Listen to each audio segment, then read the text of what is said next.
Hello friends, இன்றைக்கி லைட்டாக பசிச்சு என்ன பண்ணலான்னு பார்த்தேன். சரி, ஹெல்த்தியாகவும் இருக்கணும், ஆரோக்கியமாகவும் இருக்கணும், என்ன பண்ணலான்னு யோசிக்கும்போது சின்ன பிள்ளைங்களுக்கு ஏற்ற மாதிரி இன்றைக்கி செஞ்சிடலான்ட்டு யோசித்தேன். குட்டி பிள்ளைங்கள மாதிரி நம்மளும் ஆயிடுவோம் பெரியவங்களுன்ட்டு. அதுக்கு ஒரு கப் பச்சரிசி எடுத்திருக்கேன். வறுத்த பச்சரிசி, நல்லா உங்களுக்கு ஆவியில் காட்டி வறுத்தது. இடியாப்பத்துக்கெலாம் இப்போல்லாம் அந்த பச்சரிசி மாவு எப்போவுமே வீட்டில் அரைச்சி வச்சுருப்பேன். அதுக்கு ஒரு கப்பு தேங்காய், அதுக்கப்புறம் வெல்லம் வந்து அந்த தேங்காய் கப்போட அரை தான், கால்வாசி தான் போட்டுக்கேன். எனக்கு இனிப்பு ரொம்ப வேண்டான்றதுக்காக, வேறு ஒன்றும் இல்லை. இது வந்து ஒரு புதுவிதமான கொழுக்கட்டை மாதிரி தான் பண்ண போகிறேன், ரவுண்டு பால் மாதிரி. அதுக்கு தேவையானது பிரியாணி அரிசி கொஞ்சம், சும்மா இந்த இதில் பாருங்கள், கால்வாசி எடுத்து வச்சுக்கேன். இதை ஊற வைக்கணும். ஊற வச்சு 2 மணி நேரம் நல்லா ஊறணும். அதுக்குள்ளே நம்ம இந்த வேலையெல்லாம் பார்க்கும்போது அது ஊறிடும். தண்ணியை வெடிச்சிட்டு அதை அப்புறமேட்டு அதை என்ன பண்ணணும்னு சொல்கிறேன் உங்களுக்கு. தேங்காயிலே அந்த மெரூன் கலர் இல்லாதவங்க மேலே வரைக்கும் நல்லா பூ மாதிரி தெரிவிக்கிங்க. அப்புறம் ஏலக்காவும் சுக்கும் போட்டு எப்போவுமே அரைச்சி வச்சுருப்பேன். அதை எவ்வளோ அரைச்சி வச்சுருக்கேன் பாருங்கள். இந்த இதையும் ஒரு பிஞ்சு நம்ம வதக்கும் போது போட்டுக்கலாம், தேங்காய் வதக்கும் போது போட்டுக்கலாம். இனிமேல் நம்ம ஒவ்வொன்றா ஃபஸ்ட்டு மாவு பிசைஞ்சு வச்சுருவோம். நமக்கு எப்படின்னா, நம்ம இடியாப்பெல்லாம் செய்வோம்ல, அதுமாதிரி நல்லா கட்டியாக மாவு பிசைஞ்சு வச்சுக்கணும். இப்போ அதுக்கு வெந்நீர் கொதிக்க வைப்போம். இதுக்கு நமக்கு எவ்வளோ வெந்நீர்னாலும் வச்சுக்கலாம். ஊற்றிட்டு நம்ம மீதி வெந்நீர் வச்சிட வேண்டியதான், அவ்வளோதான். ரொம்ப டேஸ்ட்டாக இருக்கும், ரொம்ப ஹெல்த்தி வேறு. அதுக்காக தான் சொல்கிறேன் மறுபடியும். எல்லாமே சின்ன பிள்ளைங்களுக்கும் சாப்பிட்லாம், பெரியவங்களும் சாப்பிட்லாம். யாராவது ஒருத்தருக்கு யூஸ் ஆகட்டும் தான் போடுறேன், வேறு ஒன்றும் இல்லை. நான் சாப்பிட்றது எல்லாமே ஹெல்த்தி தான். ஒரு வேளை சாப்பிட்டா கூட ஒரு வேளை ஃபுல்லாகிடுச்சுன்னா ஒரு வேளை கேப் விட சுக்கு மல்லி காஃபி பிளாக் காஃபி குடிச்சிடுவேன். உங்களுக்கு அதை கூட போட்டிருக்கேன், வீடியோவில் போய் பாருங்கள். அதை குடித்தா நல்லா ஜீரண சக்தி ஆகிடும். ஓகே ஃப்ரெண்ட்ஸ், இனிமேல் வீடியோக்குள்ளே போவோம். இந்த அரிசி மாவையும் இதில் போட்டுருவோம். ஒரு கப்பு. ஒரு ஸ்வீட், எந்த ஸ்வீட் சாப்பிட்டாலும் கொஞ்சம் உப்பு போட்டால் நல்லா தூக்கி கொடுக்கும். அதனால் ஒரு சின்ன உப்பு கொஞ்சோண்டு.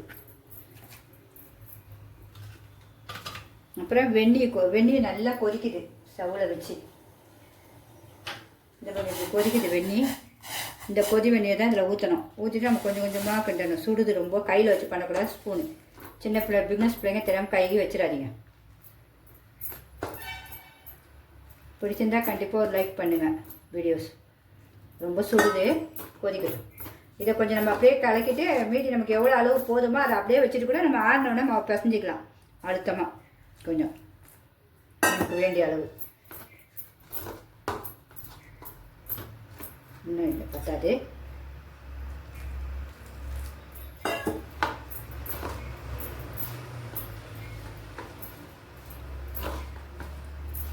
நம்ம இதை வந்து கொஞ்சம் நல்லா சூடு ஆறத்துக்குள்ள நம்ம அடுத்த வேலையை முடிச்சிடுவோம். அது வதக்கிறதெல்லாம் வதக்கிடுவோம்.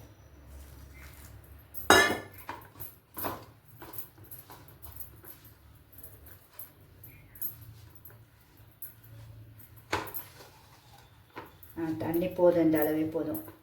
போதும். எவ்வளோ பசுமையாக இருக்குது பாருங்கள், போதும். சும்மா லைட்டாக வேணால் தெளித்து விட்டுட்டு அது அந்த சூட்லேயே கிடக்கட்டும். இது கொஞ்சம் ஆறட்டும். அதுக்குள்ள நம்ம கையில் பிசைஞ்சிடலாம் ஆறணுன்னு. அடுத்தது வறுக்கிறதுக்கு பார்ப்போம். பேன் வச்சாச்சு. உங்களுக்கு ஒரு சொட்டு எண்ணெய் இல்லைன்னா நெய். நான் வந்து உங்களுக்கு நெய்யை காட்டினா குழந்தைங்களுக்கும் சொல்லியிருக்கேன் இன்றைக்கி, அதனால் பிள்ளைங்களுக்காக. இது ஸ்பெஷல் கூட சொல்லலாம். இன்றைக்கி எங்கள் அக்கா பேத்திக்கு பிறந்தனாலாம். இப்போ தான் பார்த்தேன். சரி, அந்த பிள்ளைக்காக நம்ம ஒன்று ஸ்வீட் நம்மளே செஞ்சு சாப்பிடுவோம். ஹாப்பி பர்த்டே பாப்பா. இந்த தேங்காய் போட்டு தான் நெய் ஸ்லோலே வதக்கும்.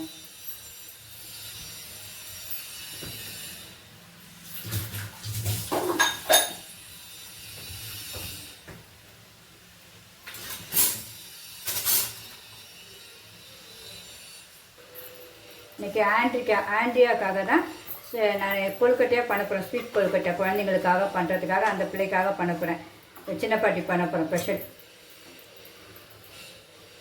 நல்லா வதங்கட்டும். கொஞ்சம் கலர் மாறணுன்னா நம்ம வெல்லம் போடுவோம்.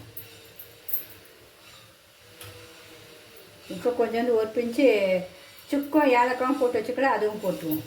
சுக்கு எப்போவுமே எல்லாத்துலேயும் சேர்ப்பேன். அதனால் ஏலக்காவோடையே அரைச்சி வச்சுருவோம். சூப்பராக நல்லா வதங்கட்டும். மனம் வரணும். தேங்காய் மனம் வந்துடுச்சு. வெள்ளத்தையும் போட்டுருவோம். இதில் ஒன்று மண்ணே இருக்காது. ஏன்னா இந்த வெள்ளம் நல்ல வெள்ளம் பார்த்துட்டு தான் நான் யூஸ் பண்ணுறேன். கொஞ்சம் அப்படியே பொறுமையாக சிம்மிலியாக இருக்கட்டும். தண்ணி விடும் நல்லா. அப்படியே கொஞ்சம் கொஞ்சமாக இலகுது. கிண்டி விட்டுட்டே இருக்கு. நல்லா இலகி அது கொஞ்சம் திக்காக வரும். அந்த தேங்காய் பர்பிக்கெலாம் நம்ம செய்வோம், அதுமாதிரி திறந்து வரும். நல்லா ரெண்டும் சேர்ந்து ஒன்றா. அப்போ அந்த பக்குவத்தில் நம்ம ஆஃப் பண்ணிட வேண்டியதான். வேறு எதுவும் நெய்யோ எண்ணெயோ இதுக்கு மேலே வேணும். சும்மா ஒரு ட்ராப்ஸ் அந்த வாசனைக்காக தான். அது வதங்கட்டும். அதுக்குலாம் நம்ம இது சூடு ஆறிச்சா பாப்பா, ஆறிச்சு. கொஞ்சம் அப்படியே பிசைஞ்சு வச்சுருவோம் கையில்.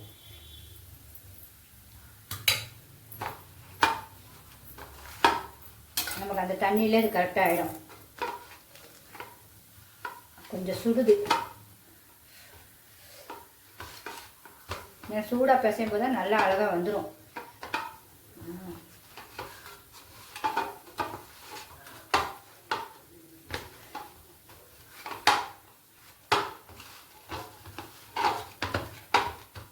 அவ்வளோதான், சூப்பராக வந்துருச்சு பாருங்கள். கொழுக்கட்டை கையில் ஒட்டவே ஒட்டக்கூடாது. இந்த பாருங்கள், அதுதான் நம்ம இன்னும் கொழுக்கட்டை செய்யும்போது கொஞ்சம் எண்ணெய் தடவி செஞ்சுக்க வேண்டியதான்.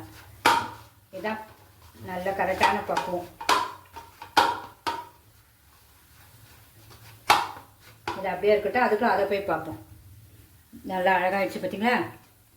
தொட்டு பாருங்கள், ஒட்டே ஒட்டாது.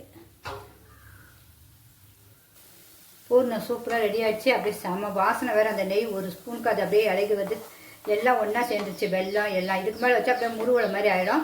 ஆனால் இதை அப்படியே ஆஃப் பண்ணிவிடுவோம். நம்ம இனிமேல் நம்ம உருண்டை பிடிச்சி வச்சுருவோம். அந்த பூர்ணம் ரெடி ஆகிடுச்சுல, அதுக்குள்ளே உருண்டை பிடிச்சி வச்சுருவோம். நல்லா இந்த சைஸ் பிடிச்சி வச்சுருவோம்.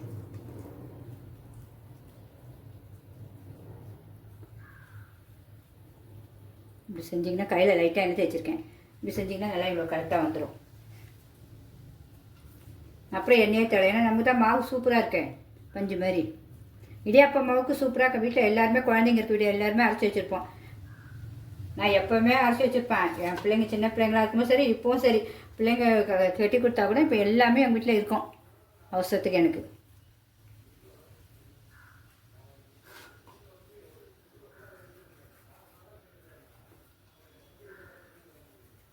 இப்படி எல்லாத்தையும் ஊற்றிப்போம்.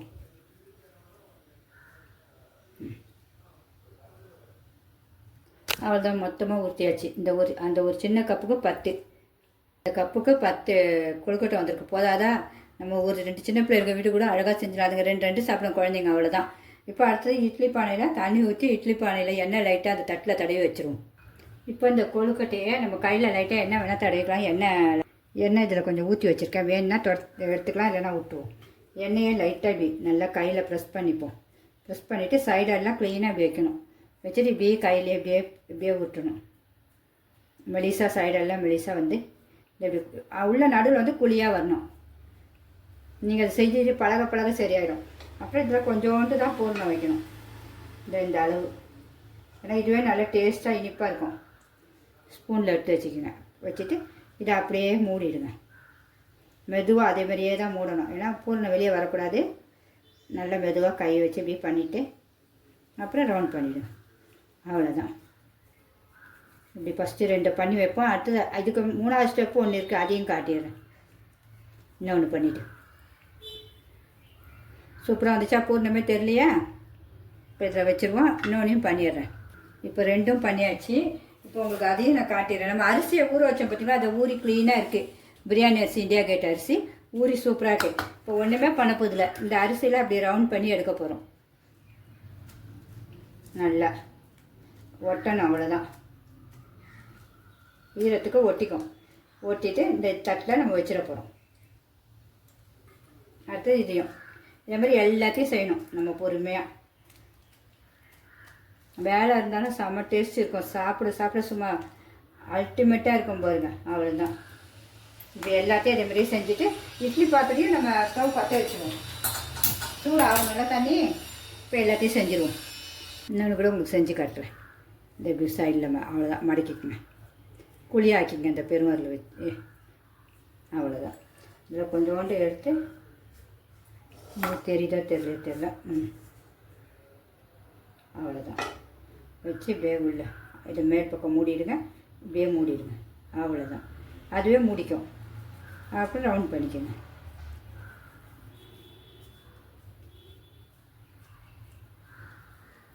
அப்புறம் இதில் டிப் பண்ணி அரிசியில் டிப் பண்ணி எடுத்துருங்க. அவ்வளோதான்.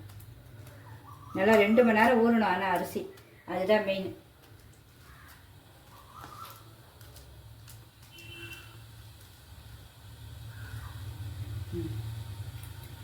எல்லாத்தையும் செஞ்சுருவோம். இந்த 5 எண்ணெய் செஞ்சுருவோம். ஒன்று வந்து நம்ம கொழுக்கட்டை மாதிரி பண்ணி வைப்போமா? எல்லா மாடலையும் நம்ம பார்க்கணும்ல. கொழுக்கட்டை மாதிரி வச்சுட்டேன். ஒரு அழுத்தத்தினா கொழுக்கட்டை. இந்த தேங்காய் போனத்தை சாப்பிட்டு பார்த்தேன், என்ன டேஸ்ட்டுங்க.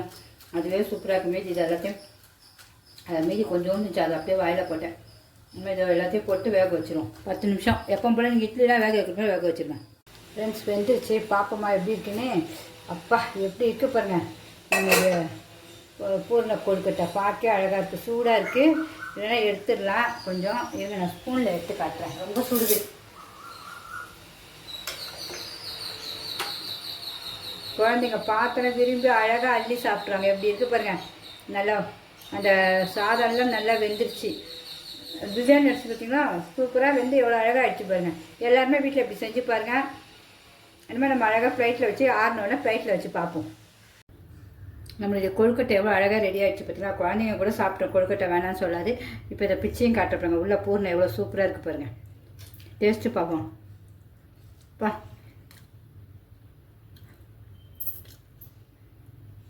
செம்ம டேஸ்ட்டுங்க.